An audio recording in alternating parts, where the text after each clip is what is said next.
You select board need the recording. This is a special session of the select board. It's not a routine meeting night for us, but we have a couple of items of business. So if we can ask the town manager first, on item number one. Madam Chair, the bargaining team and the Needham Fire Union Local 1706 Units A and C have been bargaining for the last several months towards the agreement for the current year, fiscal year 23, and then we have also reached agreement on the next contract for fiscal year 24 through 26. An important feature of the proposed agreement is that it's achieved the first step in the board's objective to remove the fire department from civil service, as we did, and as the board had adopted a goal for the police department last year in May. And as everyone knows, the removal of the police department from civil service is on the ballot next week for decision by the owners. Other elements of this contract with the fire union include improving the town's recruitment efforts by increasing our EMT paramedic pay. We did in our survey find that our paramedic level pay was not keeping up with comparables, and it is very difficult to recruit paramedics, and it has really been the highest priority of the department, and working in collaboration with the union to make sure that our advanced life support system remains not just viable, but as excellent as it has been. So that's the paramedic pay.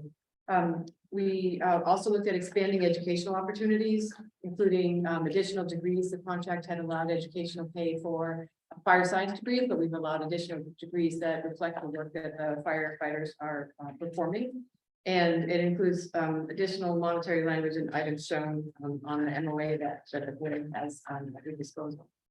The contract is above the typical sustainability target that the town tries to reach at 4%. It's above that in the 5% range. It was known. We have most of our fire department employees are in the lower end of the schedule, so that they get step raises, where if you have a situation when a department has been more long-term employees, they don't have as high year to year over year. There are more of them. There's more firefighters than there are in the police department. And we believe that the objectives of removal from civil service, which is really going to help us widen our recruitment pool and increasing our ability to recruit paramedics, is a reason to support this contract. And we fully expect that the contract after, which would be FY27, would return to a more closer to our sustainability target. That be happy to answer any questions. I think that the fire department had been sort of rolling year to year for a few years. Is that correct? That's correct. While we were trying to get the police agreement bargained and through the pandemic and all of that, so they haven't been under a longer term contract until this one. And then the other question that I have is, what do you expect the path forward will be to, for example, we currently have the police leaving civil service on the ballot. Would we expect to see, when would we expect to see this come to the ballot, or will we bring it to town meeting first? Have we thought about that path? So we do recommend that we follow the same path as police, which is to seek a home rule petition at town meeting in May, at the special town meeting. And then that would make its way through the legislative process. As we know, the home rule petition that was passed in May of 22 has really stalled with over 20 other cities and towns as the legislature continues to study this matter. So if we're town meeting to adopt that home rule petition and it does not get approved by this time next year, we would recommend that the board include it on the ballot, as we did for the police in the April 24 annual election. Okay. Are there other questions? Madam Chair? Yes. I would just say, very satisfied with this, and, a couple of years ago, thank you, Kate, you and your team. A couple of years ago, getting out of civil service was really a non-starter for fire, and the incentives here make it worth that to them and worth it to us. So as you said, when the next contract comes up, there'll be more reasonable increase, but fully support this, and nice job. Thank you. I would say the team, Dave Davis and Katie King, Chuck Berkey, Ramboletti, and Tom Conroy. It was a very productive. The fire union representatives are wholeheartedly supportive of the culture and the morale and the improvement of the services of the fire department, and they're very good partners. Thank you. Any question? Like Matt, I would say I am actually fully in support of this, and I am also grateful. This has been a long time goal, and you know, I think 2 years ago, we definitely didn't think this would happen with the police. We kind of hoped that it would occur, and I'm grateful for the ongoing work, and also grateful for the fire department hearing us and thinking about the pool of workers that could be hired from and the challenges that the town has in doing that. And that this is responsive to that. Madam Chair, I guess if I could just say one thing, which is, well, I'm thrilled about the whole fire department leaving civil service, agreeing to that. And particularly pleased to see that the paramedic pay has been elevated. As a healthcare worker, I would say, you know, that particular job, EMTs and paramedics are not compensated anywhere near enough for the services that they provide. And so I'm happy to see that going on. Agreed. This is also great. Madam Chair, I move that the board approve and sign the memoranda of agreement between the town and the Needham Fire Union Local 1706 for FY 2023 and FY 2024 through FY 2026. Any further discussion? All in favor? Any opposed? 5-0. Thank you. The next item on our agenda is an update on Claxton Field, and I note that we have some members of the Parks and Rec Commission in the room. I don't know what I brought up. No, and I see John and Josh in the background finance committee. If anybody wants to wiggle a chair up, you're certainly welcome to come join us. And Stacy, I don't know what's possible. We're in a different setup. But recognizing everybody's here, this has been an item of interest for everyone, which is, you know, what could we and could we not do at Claxton Field, and what was going to be from this. So the report is finally back, and we look forward to hearing the update. Wonderful. Thank you, Madam Chair, members of the board and other committees. So as you know, we were all together, like 6 boards actually convened February 15th. And we were talking about kind of what brought us to additional soil testing at Claxton Field at the request of Mass DEP. Weston and Sampson was able to go out the next day, February 16th, and actually take the soil samples. And they tested for metals, asbestos, dioxins, and polycyclic aromatic hydrocarbons, PAHs. And I'm going to turn it over to Karis to give the punchline of the results from those samples. So we attached the actual sample results that we're currently informally talking with Mass DEP about, and unfortunately Weston and Sampson could not be present today to answer any highly technical questions, so we can certainly go back to them if any of those arise from those samples that were just sample information that was provided. But essentially the results of that testing were similar to what we had anticipated we would find when we did the original borings in January of 2022. So we had anticipated after doing that original work in January of 2022 that the soils below 12 inches were contaminated and the soils above 12 inches were not contaminated. And that is the results that we got from the testing. So the benefit to us in that regard is that there is little to no risk to use the actual field in its current condition. Whenever we talk with the LSP and the risk assessor, they'll never say never, because that's the world that they live in. But they felt very, very comfortable with us continuing to use this field as a recreation facility for this near-term future. What this does do, this new testing that we have done, is it triggers the mass contingency plan, which requires Weston and Sampson, who's functioning as an LSP on behalf of the town, to submit 120-day notice. That's a tier that our testing puts us in, and we'll continue to have to work with Mass DEP on this project until we do construction on the site, put down a geotextile fabric, and sort of informally cap the site. So there will be follow-up testing, there will be follow-up reporting, but I think, immediate concern of utilizing the field, I think has been alleviated, and we feel comfortable having people continue to play softball just as they have for a very long time on that field. As far as the laydown space that we had where those soils were disturbed, they found a very small or slightly elevated levels of lead in that soil. So if the levels that are set up are residential levels, and it was slightly elevated above that, but not one that they felt like posed in concern or risk. They are having us return the soil back on site, and then we will have the contractor who disturbed the site put down 6 inches of clean fill, and then we will reseed that site. The renovation work that we're doing, we still believe we can keep on the same schedule that we had anticipated, which would be preparing bid documents for the fall of preparing enough information to go to Community Preservation Committee in the fall of 2023 and put the bid out in the spring of 2024. One thing I will note is because we now have inventory of the materials underneath, it opens up some possibilities for us if we wanted to expand our scope. But when we spoke with Weston and Sampson, because we wanted to keep this project on track, because of the amenities that we're adding at McLeod, we thought it made sense to continue on our original path of not disturbing the soil below 12 inches and continuing on the plan that we have. If we were to do additional amenities like fencing, dugouts, lights, it would significantly increase the cost over our existing estimate. And we knew that that would delay the project if we wanted to move forward with it.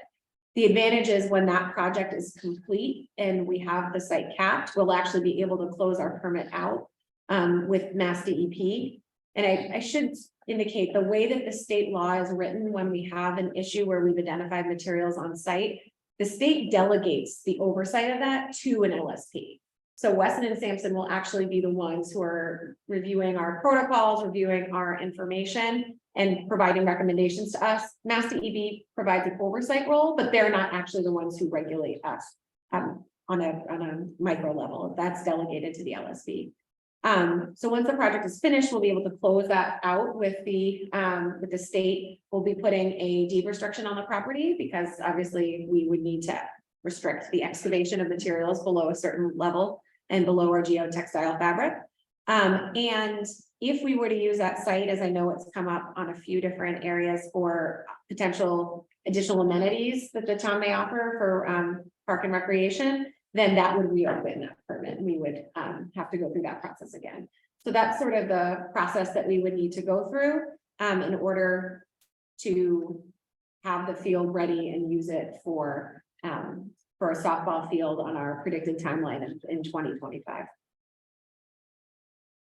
Just wanted to add that the other thing that we were doing between February 15th and now was working with the user groups to create plan Bs if we needed to close back then. So I just wanted to thank the staff and all of the user groups. We had identified additional sites, we had gotten them ready. So we were in kind of hope for the best, plan for the worst mode. So I just want to thank folks for their time and their willingness to be ready for alternatives. And I'm glad that we don't have to use them, but it was, time well spent. So we didn't have kids driving to different fields at different times.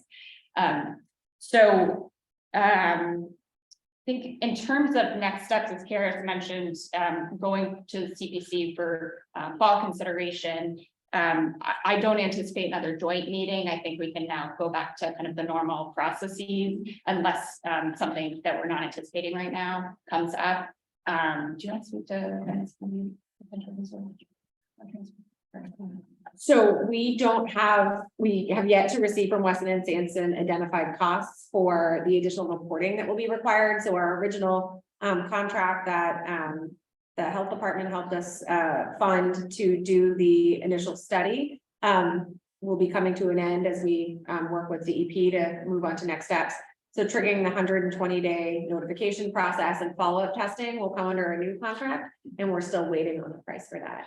If I were to guess on that, I mean, I would say anywhere between $100,000 and $250,000 is probably my guess on what that expense would look like based on the reporting and the testing we've done. We will have to do follow-up borings as well, which is a significant component of the testing.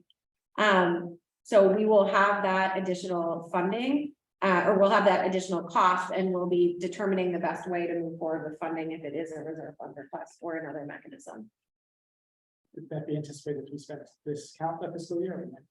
It's likely to be next. This is all tricky with the 120-day triggering process in our operating budget. So I'll have more information hopefully shortly, but we have 120 days in order to file. So if it makes more sense to go July 1st, we have that flexibility. Harris, when are you thinking that we'll hear that follow-up to know what the plan is? Are you hoping in a month or 6 weeks? What do you think that horizon is? So I would hope within the month. We just happen to be timing out the people who are the keys on this project. One is away on vacation and the other one is out today. They had not heard back from Mass DEP. They ended up providing them the tentative report last week. And Mass DEP had some comments on the charts, but no other comments. Weston and Sampson revised those charts and provided them, and we just haven't heard back yet. So I think part of it is getting that feedback informally from DEP. Once the feedback becomes formal, then it becomes guidance. So we want to make sure that that initial submission is as clear and accurate as possible. There are questions from the board? Thank you for all of your work with this. Question I had is when we're thinking about amenities, whether it's dugouts, lights, or things like that, what, I guess, are all those things that we're going to eventually do, but we're just not gonna do them because it's gonna delay the project for right now to get it to be ready for 2025. And I guess if we were to pick one of those, if we did like dugouts or something like that, is it possible to fit that in any way? I know we need funding, I know there's a bunch of other factors, but at least one of those things that we can pair with that, and then maybe lights we wait on or something like that. I can give you like a mixed answer, which is sort of. So the original plan that we had was a real major reconstruction of Claxton. So it was transitioning the varsity field and the JV field and swapping them so we could have the right lines and put in fencing and provide all of the amenities that we were looking for. The current plan that we have, because we want to deal with the current everything that's anchored into the lower soil, keep that all in place, is really to keep those two fields in their current locations and dress them up and move the JV field over to McLeod.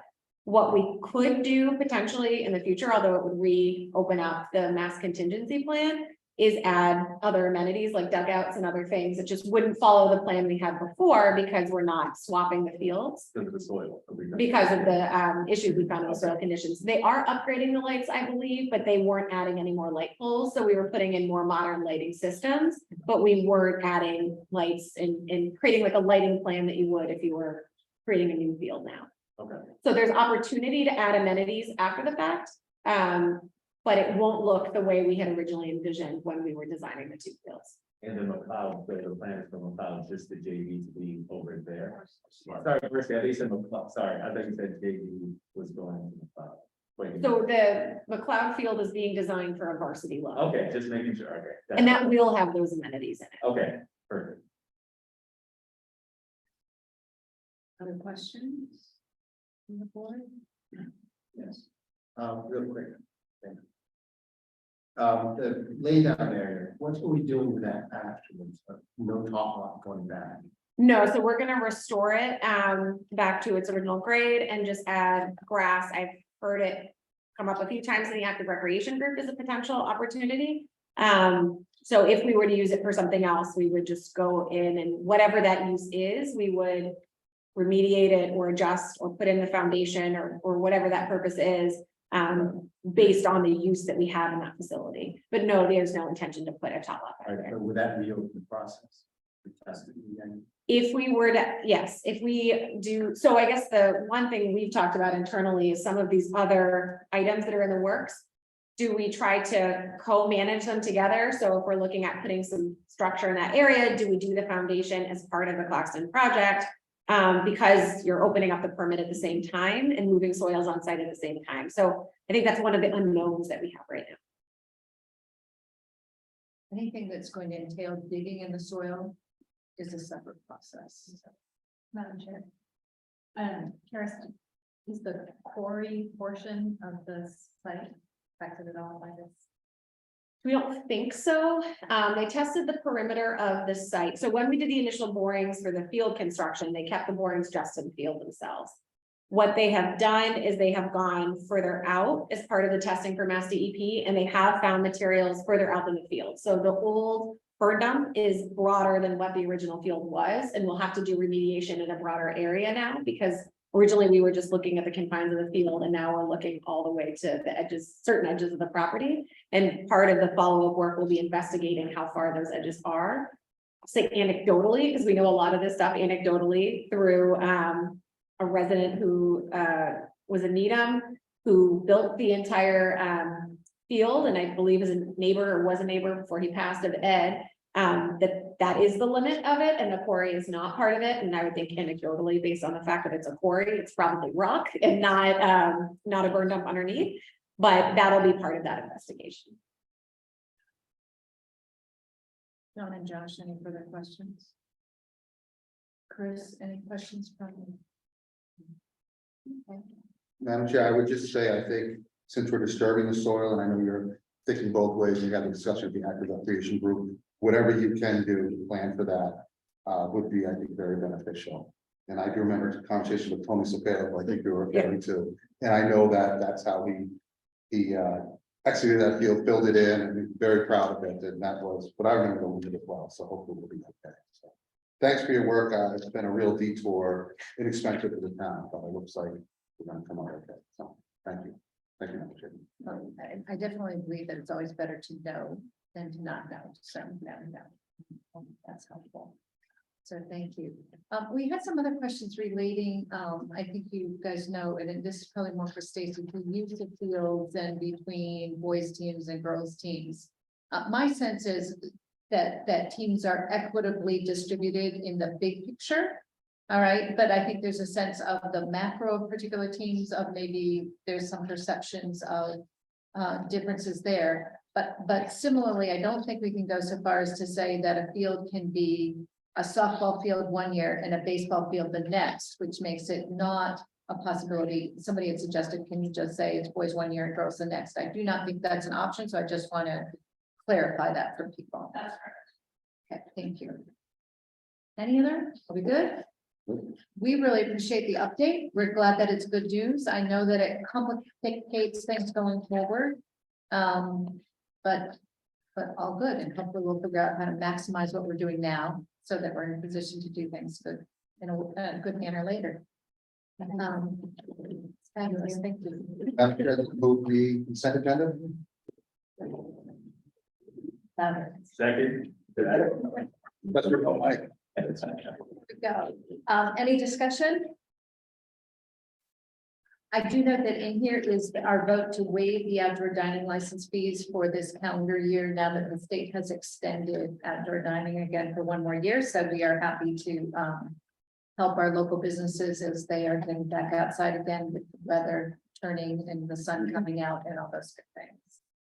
All in favor? Any opposed? 5-0. All right, Matt, I think this might be really. Could be it, could be it, and not debatable. We have another meeting Friday. Oh, well, I'll still do it. I'm moving to adjourn. That's second that. All in favor? Aye. Any opposed? We are adjourned. Thank you. Thank you.